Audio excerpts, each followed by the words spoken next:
ब्राह्मणों का मुख्य धंधा क्या होता है? ज्ञान सुनना, ज्ञान ईश्वरीय ज्ञान सुनना और ईश्वरीय ज्ञान सुनाना। और ब्राह्मण भी वो धंधा न करें ज्ञान सुनने और सुनाने का, तो ब्राह्मण काहे की?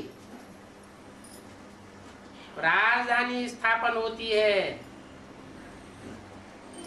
फिर उसमें राजा रानी भी चाहिए और दास दासियां भी चाहिए।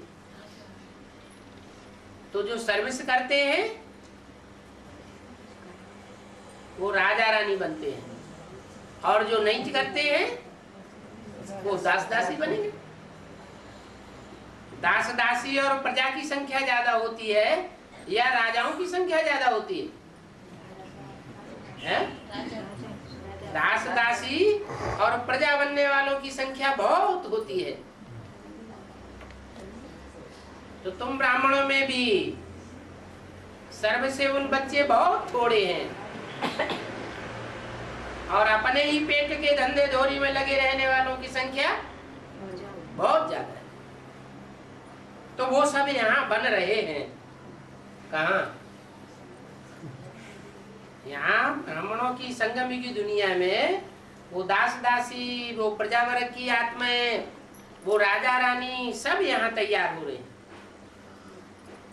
पिछाड़ी में तुम सब समझ जाएंगे। क्या कहा? अभी नहीं मानते हैं, अभी ये बात नहीं मानेंगे, लेकिन जब पिछाड़ी होगी, रिजल्ट निकलेगा, तो सब समझ जाएंगे ये है क्या क्या बनेंगे। कोई बेचारे हैं मरने पर हैं, बाबा से पूछते हैं बाबा हम क्या बनेंगे, तो बाबा झट बता देंगे। बाप के बने हैं तो कहना चाहिए बाबा हम मनसा वाचा कर्मणा आपकी सर्विस में लगे ही रहेंगे।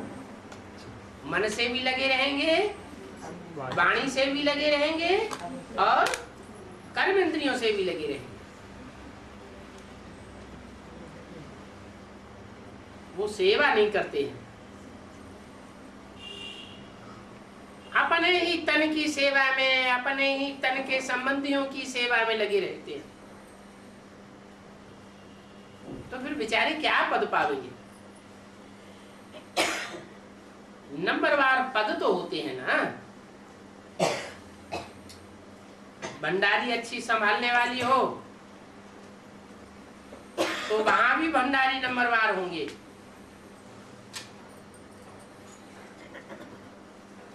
राजा रानियों के भंडार भरे पूरे होते हैं ना,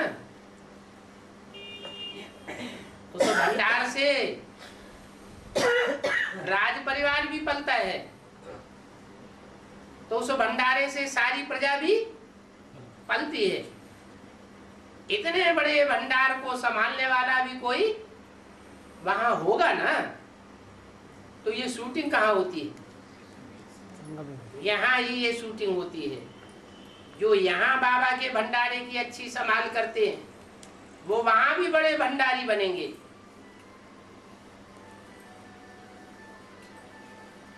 कोई तो ऊपर से सुखी होगा,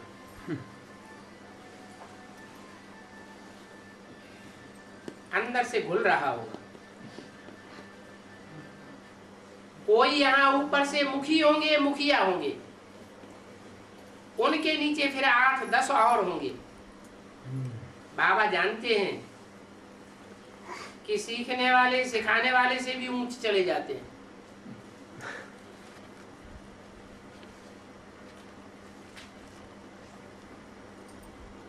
कैसे चले जाते हैं? जो सीखने वाले स्टूडेंट हैं और उनको सिखाने वाला जो टीचर रहा है या टीचर रही है, उससे भी वो ऊंच कैसे चले जाते हैं?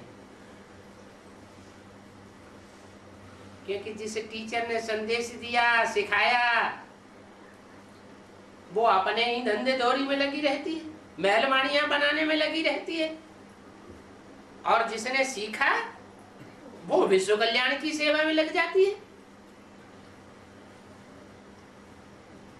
तो जरूर ऊंचे जावेंगे ना। सर्विस करने वाले दिल पर चढ़ते हैं। किसके दिल पर चढ़ते हैं? बाप की दुकान कौन सी है? ज्ञान है? ये दुकानें हैं बाप की। ईश्वरीय सेवा की इन दुकानों पर जो अच्छे सेल्समैन होते हैं उनको बहुत उजूरा मिलता है, क्योंकि बाप के दिल पर चढ़ते हैं। जो बाप के दिल पर चढ़े हुए होंगे तो उनको याद कैसी आवेगी? अच्छी याद आवेगी या थर्ड क्लास याद आवेगी? दुनिया तो बाप को याद करती है, और बाप किसको याद करते हैं? अपने सर्विसेबल बच्चों को याद करते हैं। तो सर्विसेबल बच्चों की अवस्था बहुत ऊंची चली जाएगी। लौकिक बाप के दिल पर भी आज्ञाकारी बच्चे ही चढ़ते हैं। उनकी जो स्थूल दुकान है, उस स्थूल दुकान को संभालने वाला बच्चा होगा तो वो बच्चा उनको बहुत प्यारा लगेगा। जिनमें ज्ञान नहीं है उनमें तो जैसे कि बास आती है। क्यों? जिनमें ज्ञान नहीं है उनसे बदबू क्यों आती है?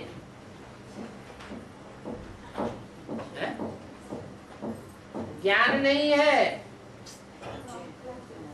तो ज्ञान जल से स्नान कैसे करेंगे? ज्ञान जल से स्नान ही नहीं करेंगे तो बदबू आएगी या नहीं आएगी? बदबू आएगी। जिनमें जितना ज्यादा ज्ञान ठहरा वो उतने ही स्वच्छ बने रहेंगे।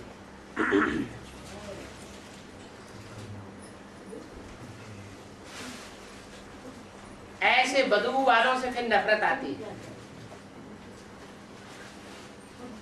दुनिया में भी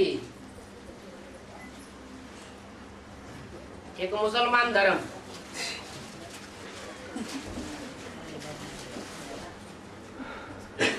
वो लोग जुम्मा जुम्मा स्नान करते हैं।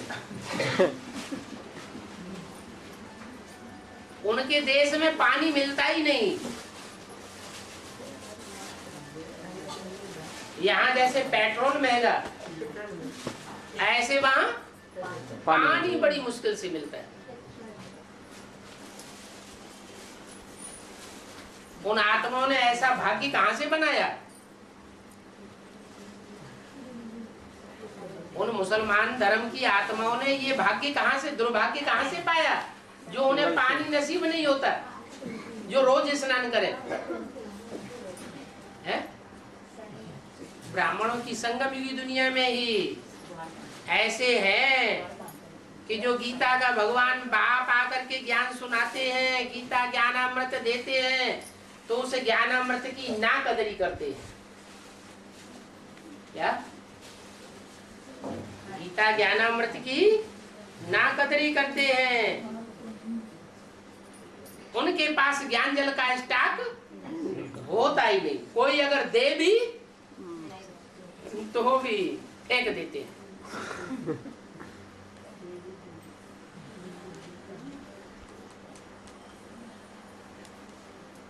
तो ऐसे बच्चों से जिनके पास ज्ञान की, ईश्वरीय ज्ञान की जो ही प्रॉपर्टी नहीं है, उनसे जैसे कि नफरत आती है। कोई भी विकर्म करते हैं, पतित बन जाते हैं, तो दिल के अंदर बहुत खावेगा ना। जो अज्ञानी होंगे उनसे बहुत विकर्म होते रहेंगे। ऐसा बहुत होता रहता है। माला में पिरोया जाना कोई मासी का घर नहीं है। माला में कौन पिरोए जाएंगे? माला माना ईश्वरीय संगठन, नंबरवार मालाएं हैं। फर्स्ट क्लास माला भी है। कौन सी? 8 की। सेकंड क्लास माला 108 की। और फिर थर्ड क्लास माला 16,108 की। जो फर्स्ट क्लास माला है वो भगवान शिव शंकर भोलेनाथ के सर के ऊपर रखी हुई है। जो बहुत प्यारे बच्चे होते हैं उनको माँ बाप सर के ऊपर चढ़ाते हैं।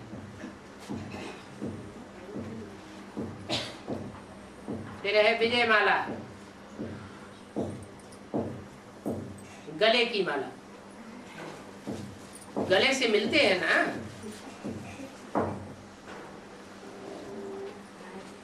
गलबैया डाल देते हैं ना,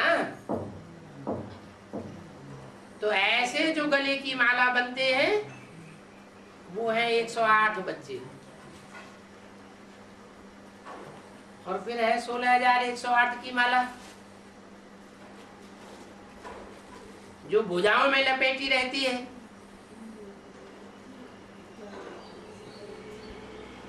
तो माला के मणके तो बनते हैं ना। बहुत ऐसे हैं जो फेल हो जाते हैं, देही अभिमानी बन नहीं सकते, देह अभिमानी ही रह जाते हैं। विश्व का मालिक बनना कोई कम बात है क्या? पूरी चढ़ती कला तो तब कहेंगे जबकि पूरी विजय माला में आ जावे।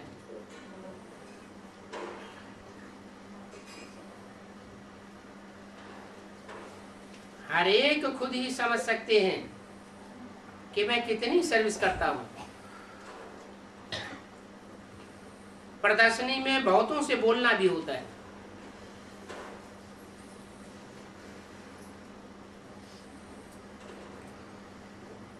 सब कोई बताते थोड़े ही है, क्या नहीं बताते?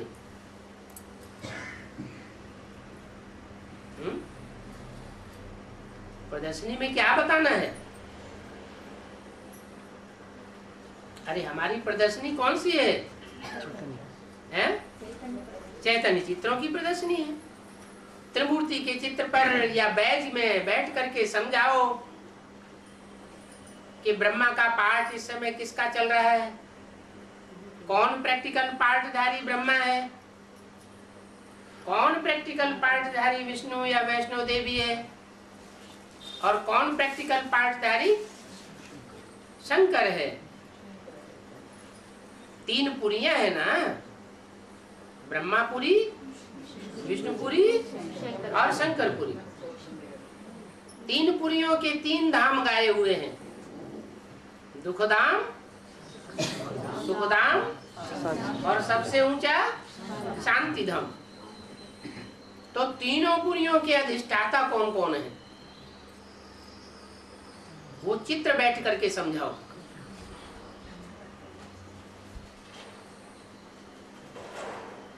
तीनों चैतन्य चित्रों का ज्ञान बुद्धि में होगा तो दूसरों को भी समझा सकेंगे।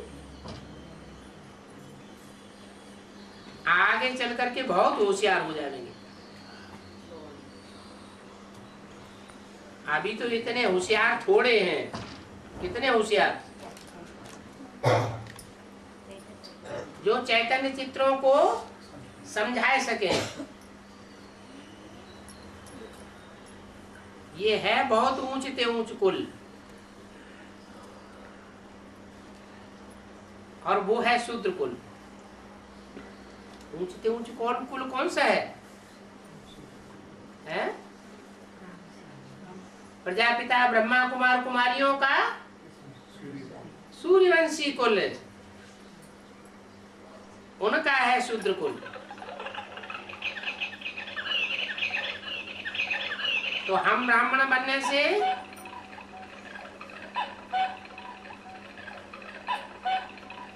स्वर्ग बनता है।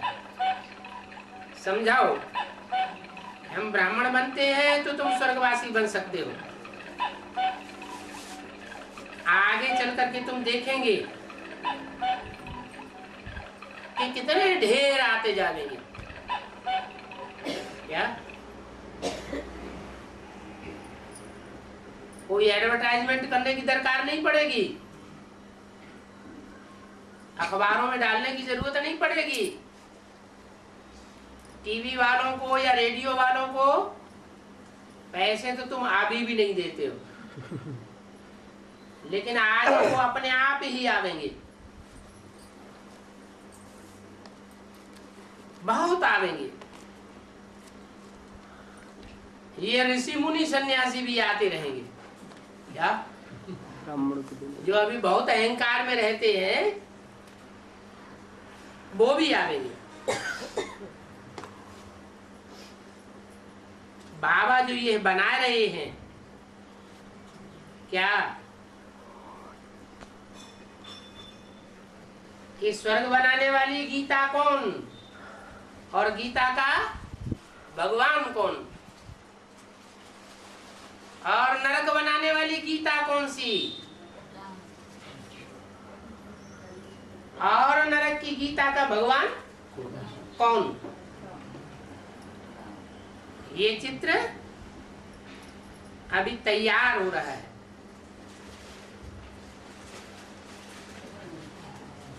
चित्र तैयार हो रहा है।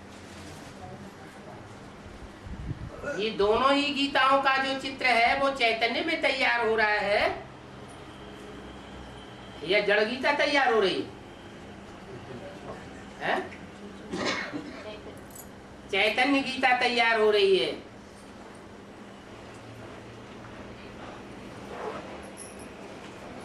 वो बहुत बड़े बड़े अक्षरों में ट्रांसलाइट में बनावेंगे। क्या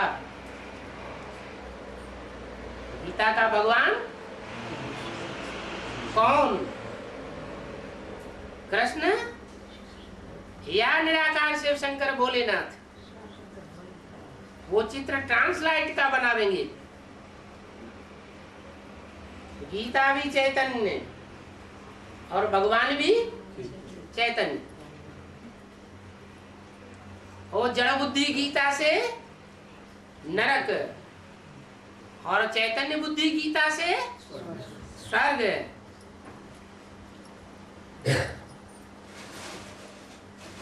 दिन प्रतिदिन नई नई पॉइंट्स निकलती रहती है ना, समझा जाता है। इस तरह तो सब शास्त्र दुर्गति में ले जाने वाले हैं।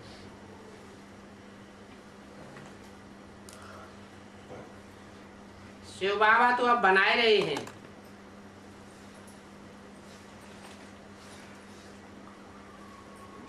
उनसे सदगति होनी है। इस दुर्गति का विनाश सामने खड़ा है। विनाश कब होगा ये अभी नहीं बता सकते हैं। क्या दुर्गति का विनाश कब होगा और सदगति की दुनिया कब बनेगी ये अभी ठीक ठीक बता नहीं सकते हैं। बुद्धि से समझा जाता है।